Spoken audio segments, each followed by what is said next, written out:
Hi everybody, Miss Ashley here, and today is Thursday, July 16th, which means it is time for the third roll of our Readopoly dice to see where we end up.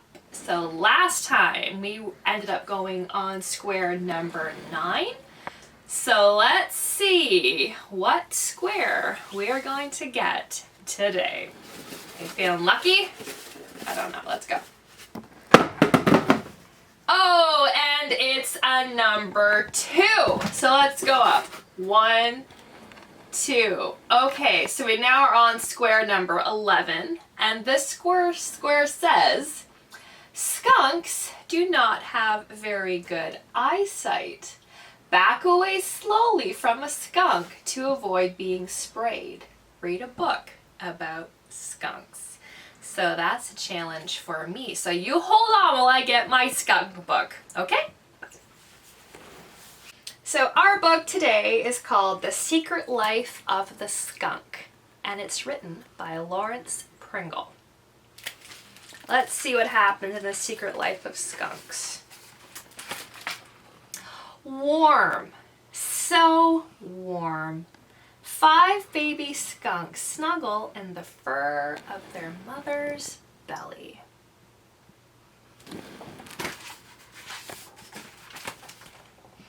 Before they were born, their mother made a cozy bed of soft leaves and grasses for them in a secret underground burrow. But the early March air is chilly. The newborn kits have very little fur on their bodies. They cuddle close to their mom. They are all striped skunks, the skunk species that lives in much of North America. For a few weeks their eyes do not open, but the kits can taste, feel, and smell. They taste their mother's rich milk as they nurse, and they feel their leafy bed and their mother's fur. They smell their den's earthy odors and their mother's sweet, musky scent.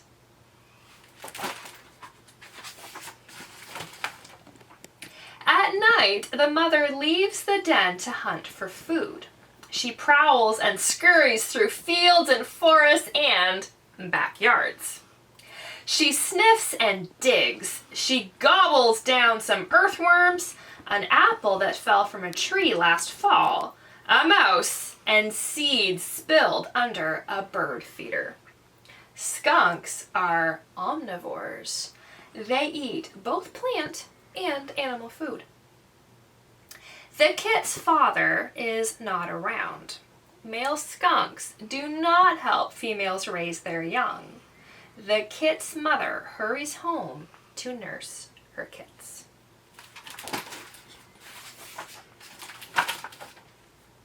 As weeks pass, the kits thrive.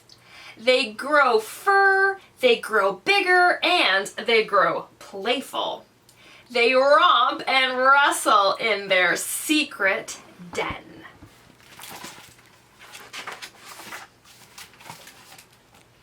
Their home is dark, but light glimmers down the tunnel that leads to the den's entrance. Birdsong wafts down into the burrow, and the kits wonder about the world out there outside. Sometimes a kit starts to climb out, but Mom grabs it by the loose skin on the back of its neck and carries it back to the nest. The kits stay in the den, still nurtured by their mother's milk.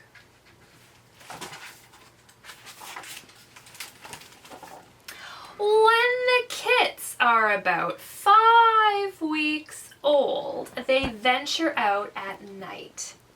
Mom's away hunting, so the kits explore and play.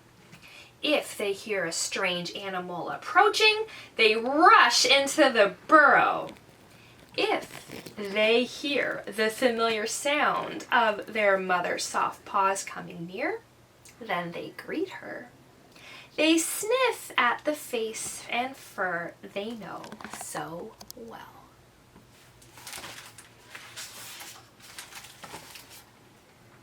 One night in early June, the mother leads the kits away from their burrow and to a rocky stream. For the first time, the kits hear the music of flowing water. It tinkles, splashes, and splooshes. It gurgles, bubbles, and babbles. At the edge of a quiet pool, the whole family drinks. Skunks see very well close up, but not far away. The kits don't notice stars twinkling in the sky. They do, however, have keen senses of hearing and smell.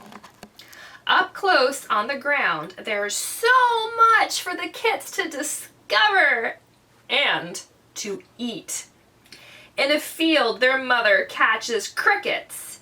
In a lawn, she digs up beetle grubs. The kits eat and begin to learn how to find their own food.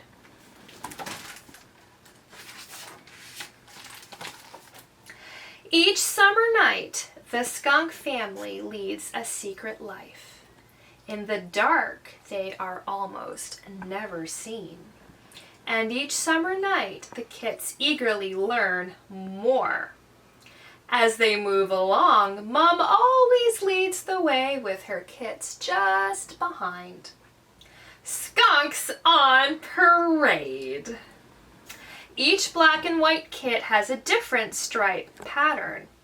Sometimes they are so close together that the skunk family looks like one big black and white creature flowing along the ground.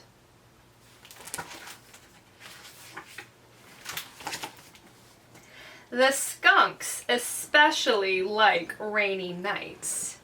Digging is easy in the wet soil. Also, on some nights they find treasures, like a compost pile full of vegetable and fruit scraps, plus some squirmy earthworms. The kits squabble over tasty bits. The night air is filled with skunk voices. They squeak and squeal, and they chirr and twitter.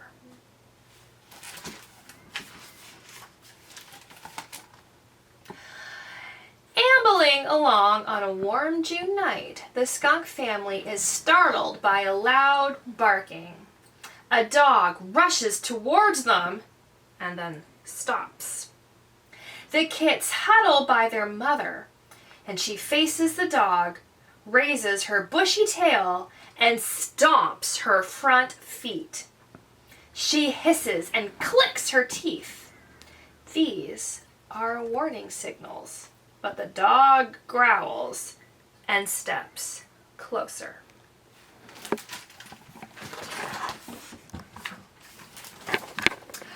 Quickly, the mother skunk arcs her hind end towards the dog, raises her tail, and sprays a powerful dose of musk from the rear scent glands.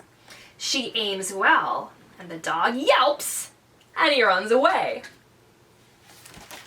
My dogs have been sprayed a few times by skunks. It is not a pleasant smell. The mother skunk defended her family well. Her kits have grown enough so they too are armed with strong smelling spray. They seldom use it. Most big predators are simply warned away. It is now midsummer and the skunks leave their secret den and find safe places to sleep above ground. The kits have been weaned. They no longer nurse milk. Sometimes one young skunk, or two, or three together, may go looking for food without their mother. They are now becoming independent.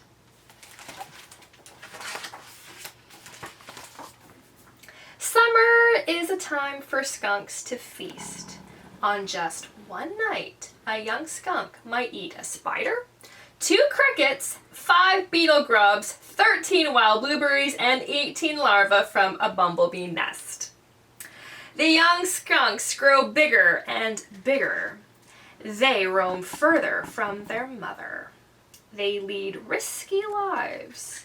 Simply crossing a road can be very dangerous, and young skunks are sometimes hunted by great horned owls.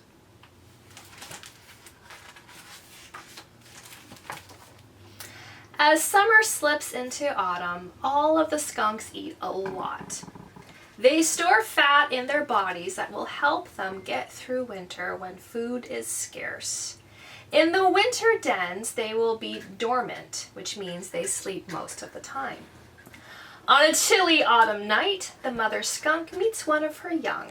They sniff one another's faces in greeting. Perhaps they both remember springtime when the young skunk was just a kit. It nursed, snuggled in its mother's fur, and smelled of her wonderful musky scent. And that is the end of The Secret Life of the Skunk. So I need you guys to tell me, at what age do the baby skunks venture out for the first time? How many weeks does it take for them to venture out? And you can email me your answer at bracebridgereadopoly@gmail.com. And remember, I need your name, your age, and your phone number, and I will enter you into our contest for a great July prize. And I will roll the dice again on Monday, July 20th, so stay tuned. Until then, guys, take care and have a good night. Bye-bye.